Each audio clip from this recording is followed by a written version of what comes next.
예, 안녕하세요. 복음자리교회 이상준 목사입니다. 주일 녹음본에 좀 문제가 생겨서요.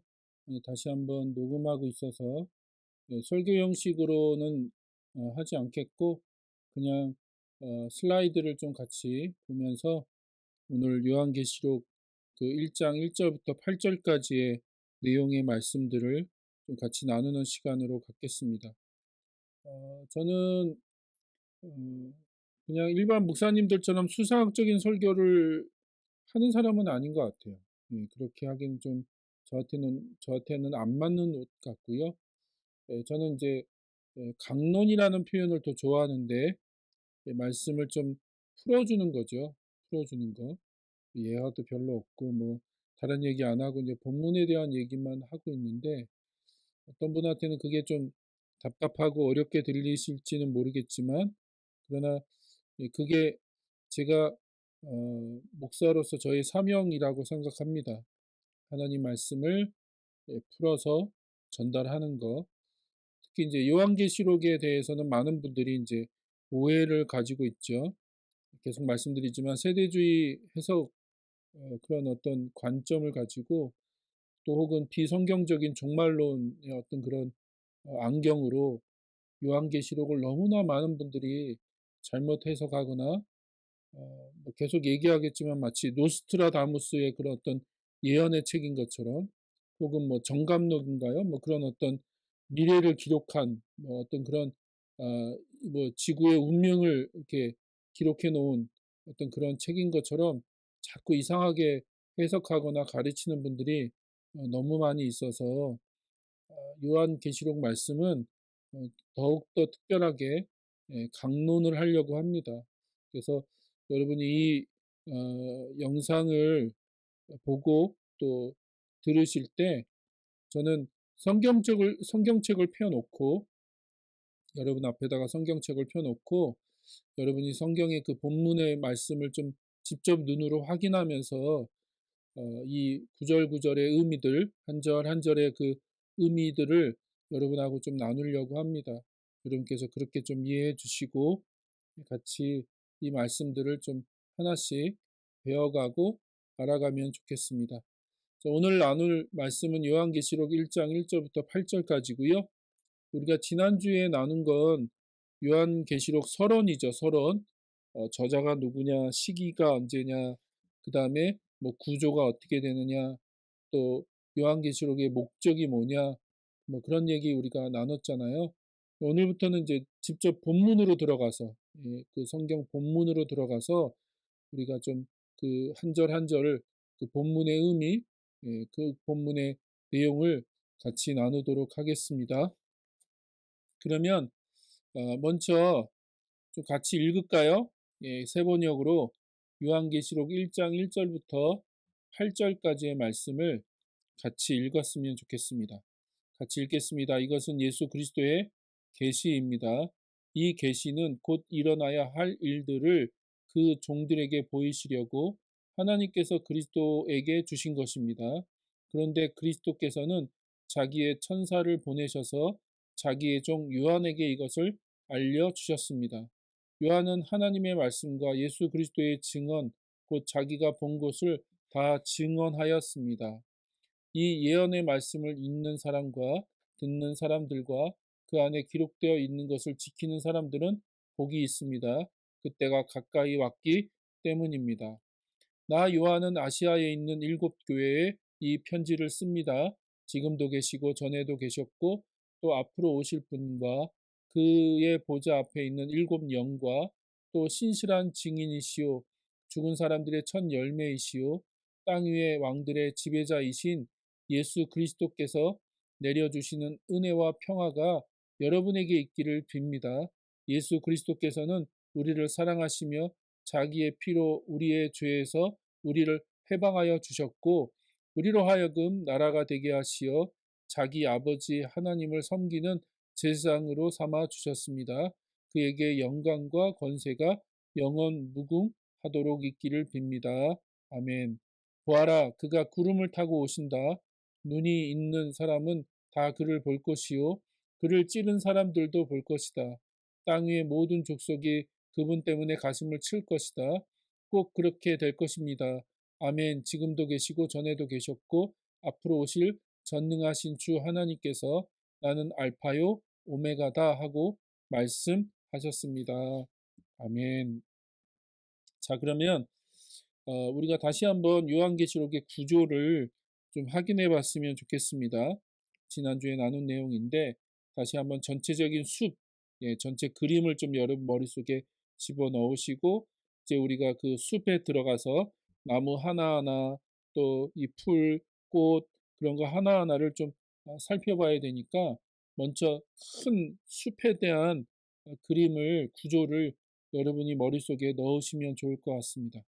자, 요한계시록은 서론, 본론, 결론으로 구성되어 있다고 말씀드렸죠. 서론은 오늘 우리 읽은 1장 1절부터 8절까지고 이제 결론이 이제 22장 6절부터 22장 21절까지가 결론이다. 그리고 그 결론 이제 그 서론과 결론 사이에 본론이 들어가겠죠. 1장 9절부터 22장 5절까지. 근데 이제 미리 지난주에도 말씀드린 것처럼 네 개의 환상이 등장하는데 그 환상이 등장할 때마다 독특한 표현이 나온다는 거죠. 성령에 사로잡혀서 혹은 성령에 휩싸여서라고 하는 그런 표현들. 그래서 그런 표현이 나올 때마다 사도 요한이 환상을 보죠. 그래서 첫 번째 환상은 일곱 촛대, 그러니까 아시아에 있는 그 일곱 교회를 향해서 보내는 편지 내용이고, 두 번째가 이제 일곱 인, 일곱 나팔, 일곱 대접에 대한 두 번째 환상을 보고요. 그 다음에 이제 세 번째 환상이 큰 성 바벨론에 대한 환상이고, 그 다음에 마지막 네 번째가 거룩한 성 새 예루살렘. 그래서 그 모든 것이 이제 완성되어지고 새 하늘과 새 땅으로 이제 그 어떤 모든 구원의 여정들이 결론 지어지는 그런 내용으로 돼 있다라고 하는 걸 우리가 미리 살펴봤습니다. 여러분이 다시 한번 이 구조를 머릿속에 잘 기억해 넣으시면 좋을 것 같아요. 어렵지 않죠? 머릿속에 잘 기억해 놓으시고 오늘은 이제 1장 1절부터 8절까지를 살펴볼 건데 자, 이것도 이제 구조를 좀 여러분이 이해하시면 좋을 것 같아요. 그러니까 1절부터 3절까지가 서헌, 그러니까 시작하는 말이죠. 요한계시록을 시작하면서 어떻게 요한계시록의 특성, 어떤 이 서신, 이 편지의 그 핵심 내용이 뭔지, 어떤 특징이 뭔지를 이제 그 우리가 이 서언을 통해서 시작하는 말을 통해서 확인할 수 있고요. 그 다음에 4절부터 6절까지는 인사말, 이게 편지라고 말씀드렸잖아요. 그래서 독자들을 향한 인사말, 그 다음에 7절과 8절은 주제 소개에 대한 내용들 이렇게 구성되어 있습니다. 서헌, 그 다음에 인사말, 주제 소개 이렇게 세 개로 되어 있다는 걸 기억하시고 우리가 오늘 본문을 좀 살펴볼 건데 자, 이거는 제가 이제 저희 성도들에게 지난주에 나눠드린 미리 공지해드린 질문지예요. 1장 1절부터 8절까지를 읽으면서 이 질문지에 답을 다시라. 제목이 뭐고, 그 다음에 저자가 누구고, 독자가 누구고, 그 다음에 책의 기원과 저술 배경, 책의 내용과 특징, 그 다음에 책의 핵심 주제가 뭐냐, 이런 질문을 가지고 이 서론을 좀 살펴보면 아주 중요한 그 주제들, 또 중요한 단어들이 등장합니다.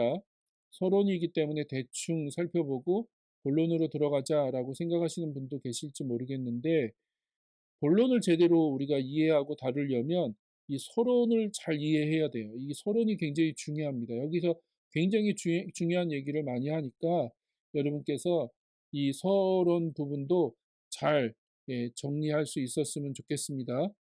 한번 이 5가지 질문을 적어 놓으시고 여러분이 또 직접 한번 답을 달아보십시오. 1절부터 8절까지를 읽으시면서 한번 직접 답을 여러분 스스로 달아보는 것도 좋은 방법이라고 생각합니다.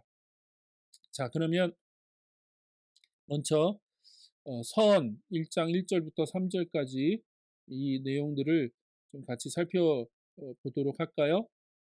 자, 우리가 앞에서는 3번역으로 성경을 읽었는데 지금 여러분이 보시는 이 버전은 하나님 나라 신약 성경이라고 하는 버전이에요. 그러니까 신약 성경만 따로 좀 번역을 해 놓은 버전인데, 이 버전을 좀 우리가 참고하면서 우리가 같이 말씀을 살펴볼 겁니다. 자, 1절에 보니까 뭐라고 시작합니까? 메시아 예수, 그리스도 예수. 그리스도란 말이 메시아란 말이니까, 그러니까 메시아 예수, 예수 그리스도의 계시입니다라고 이제 요한계시록이 시작하죠. 어순으로 보면 사실 계시라는 단어가 뒤에 나오지만, 자, 이게 이제 헬라어 본문인데, 헬라어 성경 본문인데, 헬라어 성경으로 그 이 1장 1절을 보면 제일 먼저 나오는 단어가 뭐냐면 아포칼립시스라고 하는 이 계시라는 말이 사실 요한계시록을 펼치자마자 제일 먼저 등장하는 단어입니다. 보통 성경의 그 제목을, 그러니까 성경책의 제목을 달 때 뭐 그 우리가 창세기냐 민수기냐 신명기냐 뭐 이렇게 제목을 달 때 보통은 처음 등장하는 단어를 가지고 제목을 답니다. 그래서 이제 요한계시록도 이 계시라는 말이 제일 먼저 등장해요. 근데 이 단어라는 이 계시라는 말이 사실 요한계시록 전체의 특징을 규정짓는 아주 중요한 말이죠. 그러니까 이게 편지, 서신인데 계시라는 거예요. 계시. 그러면 이제 계시가 뭐냐? 자, 방금 말씀드렸죠. 아포칼립시스라고 이제 읽어요. 헬라어로 계시란 말인데, 이게 어떤 의미를 갖냐면 언커버링, 그러니까 뭔가를 덮어놨다는 거예요. 뚜껑으로 혹은 보자기로 무엇인가 이렇게 덮어놓고 그러니까 가려놓았다는 거죠. 근데 그 뚜껑을, 그 보자기를, 그 가려놓은 것을 제거하는 것을 아포칼립시스, 그러니까 그걸 계시라고 말한다는 거예요. 그러니까 나타내다, 드러내다, 감추인 거, 숨겨진 거를 드러내다, 나타내다라고 하는 의미를 가지고 있습니다. 그러면 뭘 드러낸 거죠? 예, 그러니까 하나님의 계획, 하나님의 뜻을 감춰져 있는 건데, 인간의 지혜와 인간의 그 어떤 지식으로는 알 수가 없는 거야. 하나님 마음 안에 있었던 거고, 하나님이 아주 그 인간의 삶 가운데 하나님이 어떤 계획과 어떤 뜻이 있어서 그것을 행하고 계시는데, 인간은 그것을 알 수가 없다는 거죠. 근데 그것을 하나님이 드러내셨어요. 나타내시고 드러내시고, 이제 뒤에서도 방금 이제 우리 그 뒤에서도 살펴볼 건데, 예수 그리스도를 통해서 그걸 드러내신 거죠. 나타내신 거. 그걸 계시라고 해요. 그래서 계시라는 말이 무슨 신령한 어떤 말도 아니고 특별한 말도 아닙니다. 자꾸 이제 이 계시라는 말을 아주 이상하게 사용하시는 분들이 많은데, 그냥 하나님이 감춰져 있는 것을 예수 그리스도를 통해서 드러내시고 나타내신 거예요. 그것을 적은 게 요한계시록이라는 거죠. 그래서 누구든지 요한계시록을 읽으면 하나님의 감췄던, 하나님의 그 숨겨져 있던 비밀, 하나님의 어떤 계획, 하나님의 뜻을 알 수가 있다는 거예요. 그러니까 이게 자꾸 요한계시록을 무슨 신령한 이상한 책으로 만드는데 그런 거 아닙니다. 그런 사람들을 다 이단 사입이라고 얘기하는 거죠.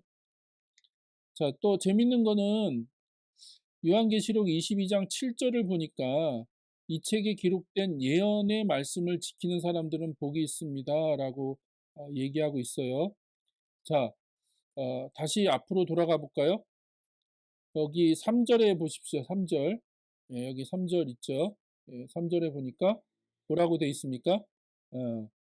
이 예언의 말씀을 읽는 사람과 그 말씀을 지키는 사람들, 그쵸? 그 말씀을 듣고 그, 그 말씀에 그 기록된 것을 지키는 사람들이 복 있다라고 얘기하죠. 비슷하죠? 방금 우리가 읽었던 그 말씀하고 비슷하죠? 그쵸? 예, 그래서 자, 1장에서는 계시라고 얘기하고 그 계시의 말씀을 읽는 자, 듣는 자, 지키는 자가 복이 있다고 얘기하고 22장 저 끝에 가서는 뭐라고 얘기해요? 예언이라고 얘기하고 한다는 거예요. 예언. 예언의 말씀을 지키는 사람들이 복이 있다. 그러면 이 요한계시록은 어떤 책이에요? 계시의 책이고 예언의 책이라는 거예요. 그러니까 이 요한계시록의 책의 특징, 주제와 성격을 명확하게 보여주는 두 단어가 계시라는 단어와 예언이라는 단어입니다. 그래서 예언이라고 하는 건 미래의 예자, 그러니까 미래에 있을 일을 말하는 게 아니에요. 받든다 혹은 받는다, 그런 의미의 예자예요. 그러니까 하나님의 말씀을 받아서 전달하는 것을 예언이라고 얘기하죠. 그것도 조금 이따 이제 더 설명을 드릴 건데, 그러니까 우리가 자꾸 예언 그러면 다 뭐 미래에 뭐 너는 다음 달에 누구를 만나서 결혼할 거야. 뭐 다음 달에 너는 어디다가 투자해. 막 그렇게 말하는 분들이 많은데, 그거는 성경이 말하는 예언이 아니에요. 나중에 한번 더 구체적으로 말씀드리고 싶지만, 좀 세게 얘기하면 기독교 무당들이 참 많습니다. 예, 기독교 무당들, 하나님의 이름을 빙자하면서 무당짓 하는 분들이 너무 많아요. 예, 그거는 하나님께서 기뻐하시는 일이 아니에요. 그걸 가지고 사람들을 조종하고 통제하고 자기들의 이권을 이렇게 착복하는, 자기들의 배를 불리는 사람들, 사도 바울이 그렇게 막 갈라디아서나 그런 데서 이제 비난하는 그런 사람들인데, 예, 그런 사람들이 참 많아요. 안타깝게도. 그러니까 여러분, 계시에 대한 오해, 예언에 대한 오해를 여러분 머릿속에 싹 지우시고, 계시가 뭔지 예언이 뭔지를 우리가 다시 한번 명확하게 이해할 수 있었으면 좋겠습니다. 좀 너무 소론부터 강하게 너무 세게 얘기하는 것 같은데, 너무 많은 분들이 잘못 생각하고 있고 오염되어 있는 부분들이 너무 많아서 제가 일부러 좀 세게 강하게 얘기합니다. 그래서 요한계시록은 계시의 책이고 예언의 책인데, 자, 1절을 다시 한번 보면 예수 그리스도의 계시라고 얘기하죠. 그렇죠? 메시아 예수의 계시, 예수 그리스도의 계시, 그렇게 얘기하죠. 근데 이걸 두 개로 번역이 가능해요. 헬러 문장을 보면 두 가지로 번역이 가능합니다. 첫 번째는 예수 그리스도에 의한 계시, 그러니까 예수 그리스도로부터 나온 계시, 그런 해석이 가능해요. 그러니까 출처를 얘기하는 거죠. 출발점, 출처. 이 계시의 출처가 누구냐? 예수 그리스도라는 거죠. 또 두 번째 해석이 가능한데, 어떻게 해석이 가능하냐면 예수 그리스도에 관한 계시. 그러니까 이 계시의 내용이 뭐냐라고 할 때 그 내용이 예수 그리스도다라고 얘기할 수 있다는 거예요. 그러니까 헬러 문장으로 보면 두 가지 번역이 다 가능합니다. 그래서 계시가 뭐냐?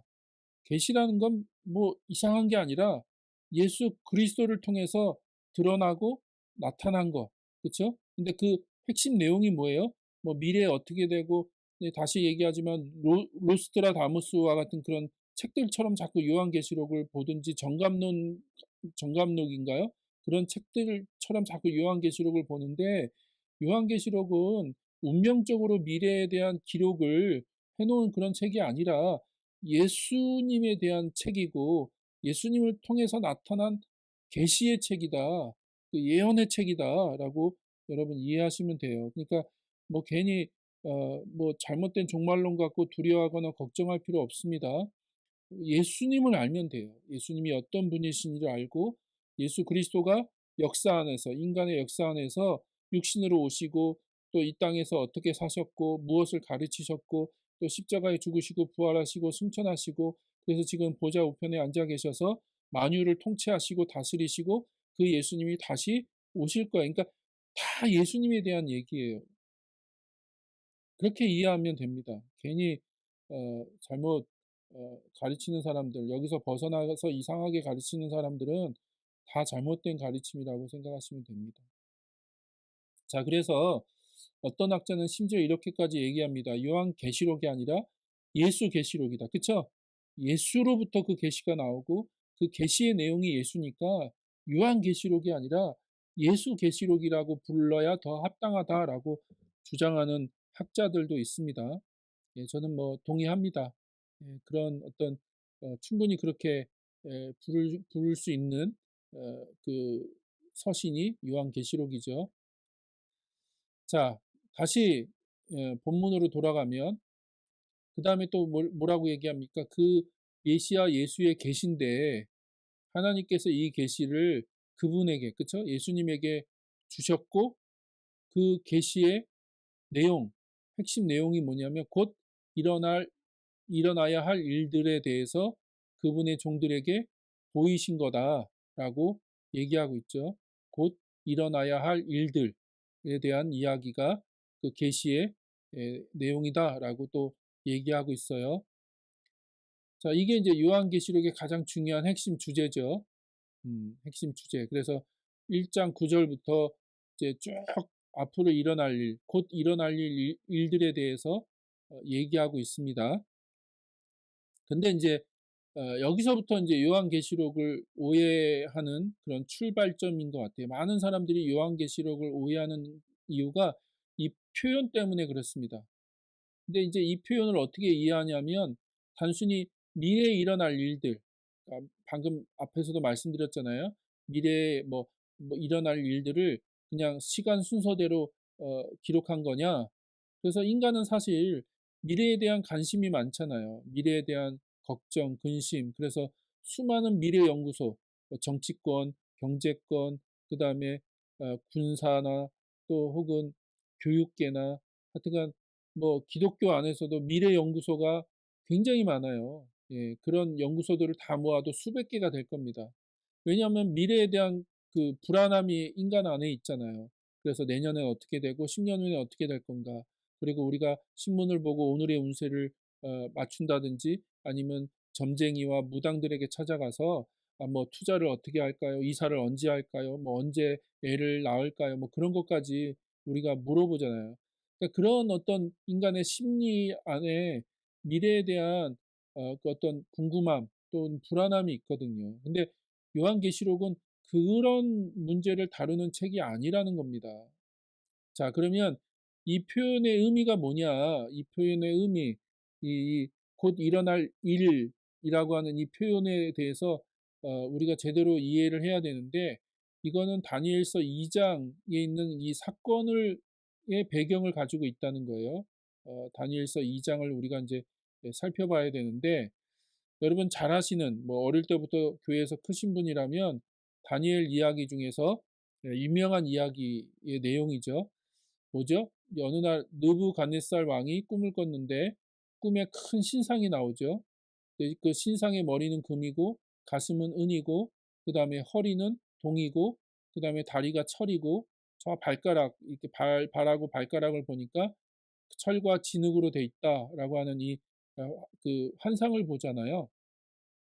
근데 곧이어서 뜨인 돌, 사람의 손으로 뜨지 않은 돌이 날라와서 그 신상을 아주 부수죠.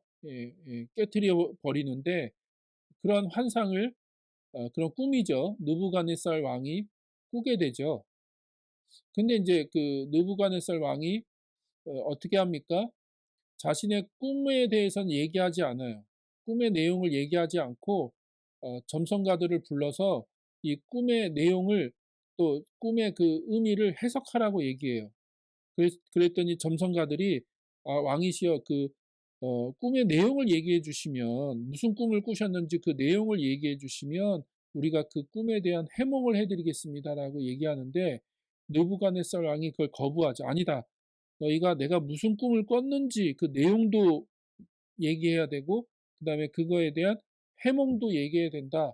만약 그걸 하지 않으면 내가 너희들을 다 죽이겠다라고 이제 그렇게 요구를 하죠. 자, 이게 이제 굉장히 난감한 거죠. 꿈에 왕이 그 전날에 무슨 꿈을 꿨는지 어떻게 압니까? 아무도 알 수가 없는 거죠. 그러니까 해몽은 해줄 수 있잖아요. 꿈의 내용을 듣고 이 꿈은 이런 의미고 이 꿈은 이런 의미 같아요라고 얘기해 줄 수 있는데 무슨 꿈을 꿨는지는 알 수가 없잖아요. 자, 그래서 이제 그때 다니엘이 그 얘기를 듣고 하나님께 기도하게 되고 기도하는 가운데 하나님이 다니엘에게 그걸 알려주죠. 그 꿈의 내용과 그다음에 그 꿈의 의미를 알려줍니다. 그래서 이제 그것을 왕에게 고하게 되는데 그게 이제 28절이에요. 2장 28절 이하인데 자, 이 말씀을 한번 읽어볼까요? 이 빨간 표시로 되어 있는 단어들을 주목해서 읽어보십시오. 비밀을 알려주시는 분은 오직 하늘에 계시는 하나님 뿐이십니다. 하나님은 느부갓네살 임금께서 앞으로 일어날 일, 이 표현이 중요해요. 앞으로 일어날 일이 무엇이라는 것을 알려주셨습니다. 임금님의 꿈, 곧 임금님께서 침대에 누워있을 때 머릿속에 나타난 환상은 이러합니다. 임금님이 잠자리에 드셔서 앞날의 일을 생각하고 계실 때에 비밀을 밝히시는 분께서 임금님께 앞으로 일어날 일을 알려주셨습니다. 그래서 비밀이라는 건 앞으로 일어날, 미래에 일어날 일들을 인간은 알 수 없잖아요. 근데 하나님께서 그 비밀, 그쵸? 비밀에 속해 있는 것을 드러내셨죠. 환상으로 보여주셨죠. 그걸 뭐라고 한다고요? 그걸 계시라고 한다, 계시.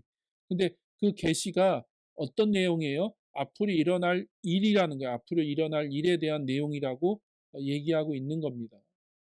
근데 이제 이 요한 계시록 1장에서는 이 표현을 가지고 와서 다시 곧 일어날 일이라고 하는 표현으로 사용하고 있다는 거죠.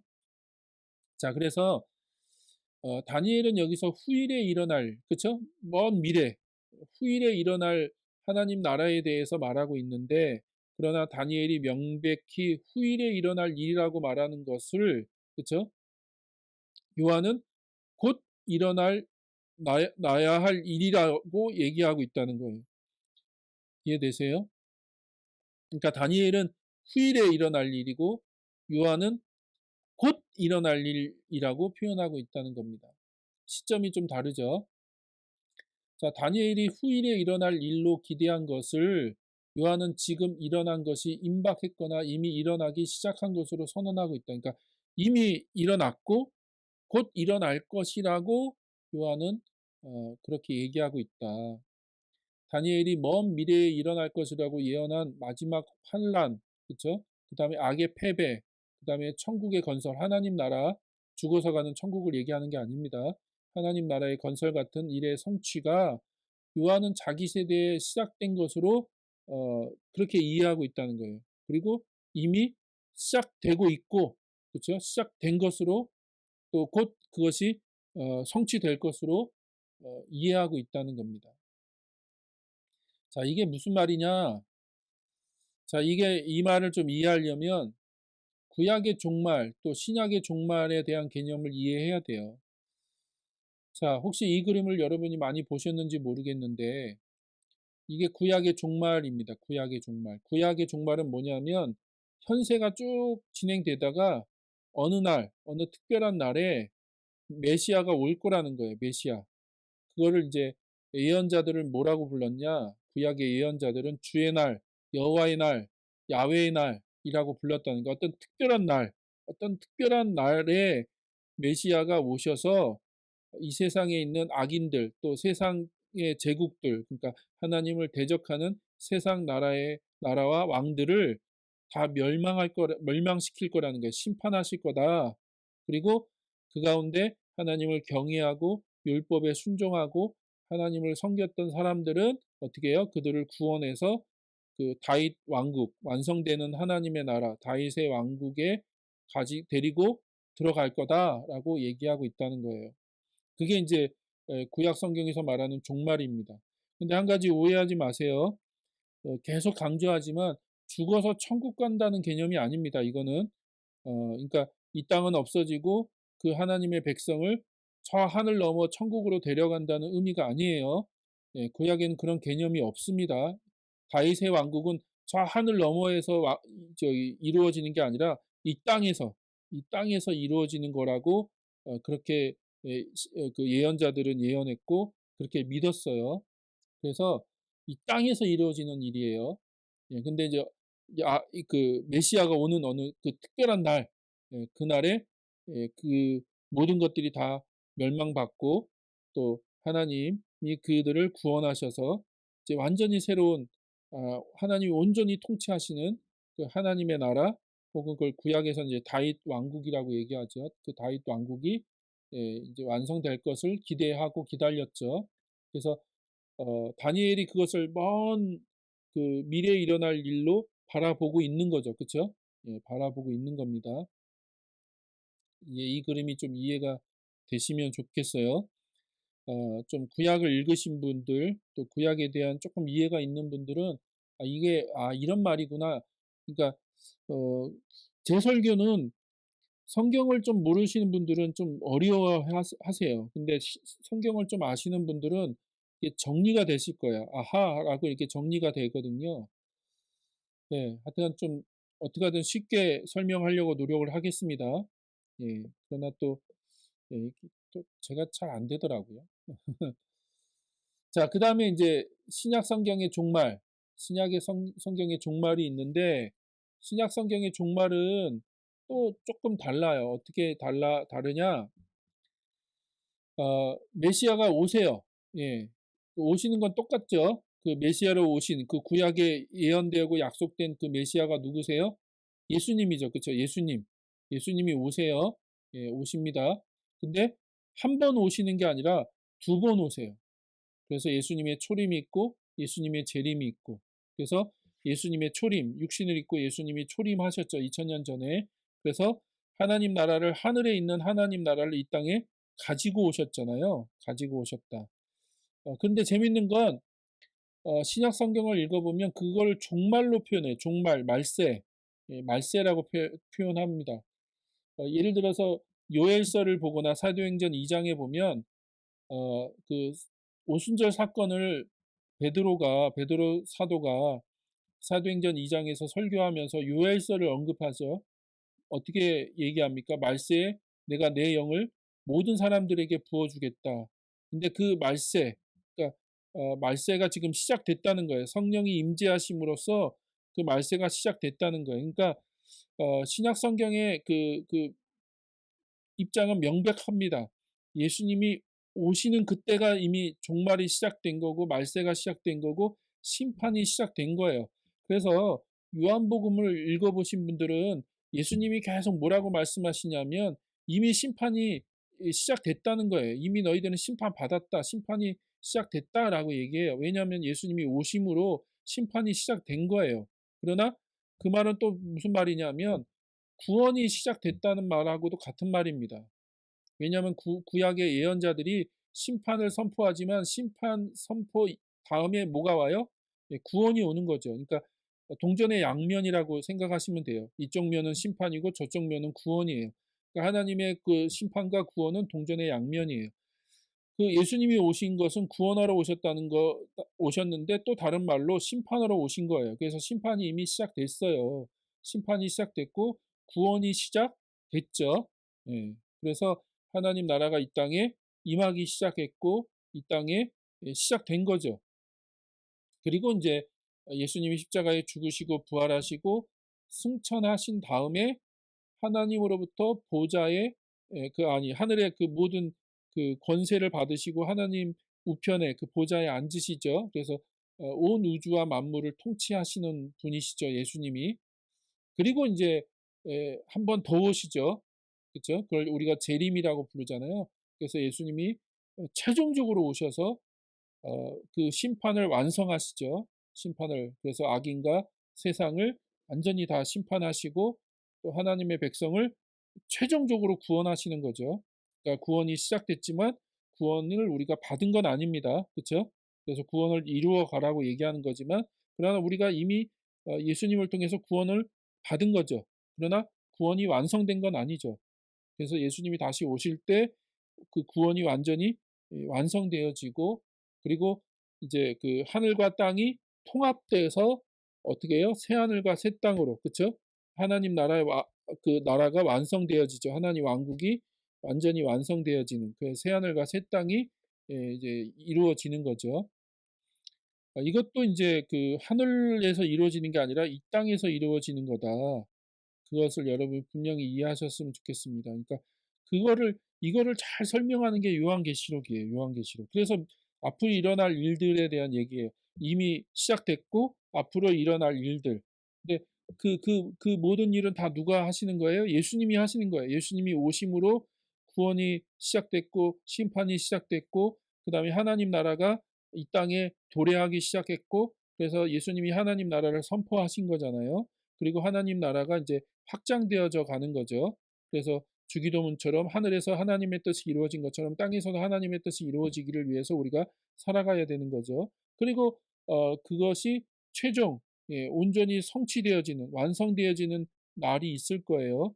그것이 예수님의 재림이죠. 우리는 예수님의 재림을 기다리는 거죠. 그래서 사도 요한도 그렇고 그러니까 예수님 이후로 모든 교회들 모든 성도들은 초림과 재림 사이에 살아가는 사람들이에요. 우리도 그렇고 사도 요한도 그렇고. 그래서 다니엘은 저 구약에서 그걸 바라본 거잖아요. 그러니까 미래적인 사건인 거고.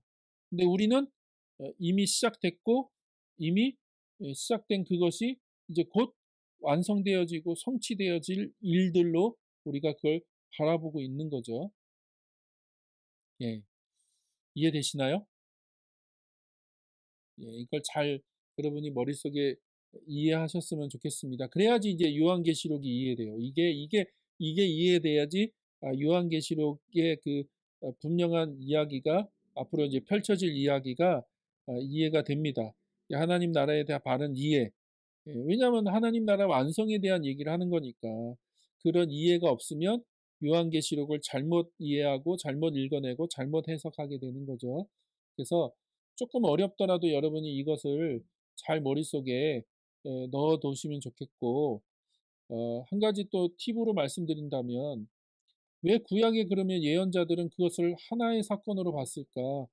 뭐 그건 어려운 얘기 아닙니다. 겹쳐 보인 거죠. 이게 구약에서 신약에 이루어질 사건, 저 미래에 이루어질 사건을 보면 그것이 하나로 보이는 거잖아요. 그쵸? 겹쳐 있기 때문에 하나로 보여요. 하나로. 그래서 이것도 예언서를 좀 읽어보신 분들은 제 말이 무슨 말인지 이해가 될 건데, 예언서를 읽어보면 예수님의 초림과 재림이 섞여 있거든요. 한 그 문단 안에, 한 구절 안에 어떤 건 예수님의 초림 얘기 같고 어떤 건 예수님의 재림 얘기 같고, 그러니까 예수님의 초림과 재림이 막 섞여 있어요. 뒤섞여 있다고요. 그게 막.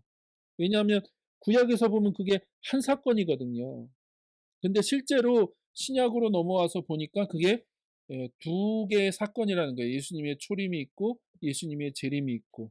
그리고 우리는 이미 하나님 나라가 이 땅에 시작됐고 그 하나님 나라의 완성을 향해서 달려가고 있는 거죠. 완성을 향해서 저 새하늘과 새 땅을 향해서 지금 달려가고 있다. 그러니까 그게 이제 성취될 일이죠.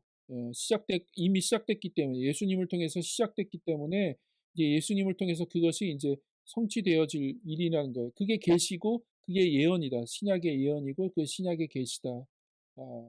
그러니까 계시가 뭐 이상한 엉뚱한 이상한 말을 하는 게 계시가 아니에요. 예. 자, 그러므로 요한계시록은 구약의 예언이 예수 그리스도 안에서 성취가 임박하고 이미 시작된, 그러니까 성취가 임박해 있고 이미 시작됐다는 거예요. 예수님의 초림으로 이미 시작됐고, 그리고 이제 곧 성취가 될 하나님 나라, 하나님 왕국에 대한 계시, 예언의 책이다라고 이해하는 것이 가장 정확한 계시록에 대한 이해입니다. 1절 한 절만 우리가 제대로 읽어도 이게 이런 책이구나, 또 이런 이야기가 있구나라고 하는 걸 알 수가 있는 거죠. 그래서 구약에 있는 모든 그 예수님에 대한 예언들, 이런 뭐 나의 종 이스라엘 다스릴 자, 새 언약의 중보, 내 종 다윗, 이새의 뿌리, 이런 모든 예언이 신약에서 예수님에게로 귀결되고 예수님에게 수렴되고, 그래서 예수님이 그것을 완성하시는 분, 시작하시고 완성하시는 분으로 얘기하고 있다.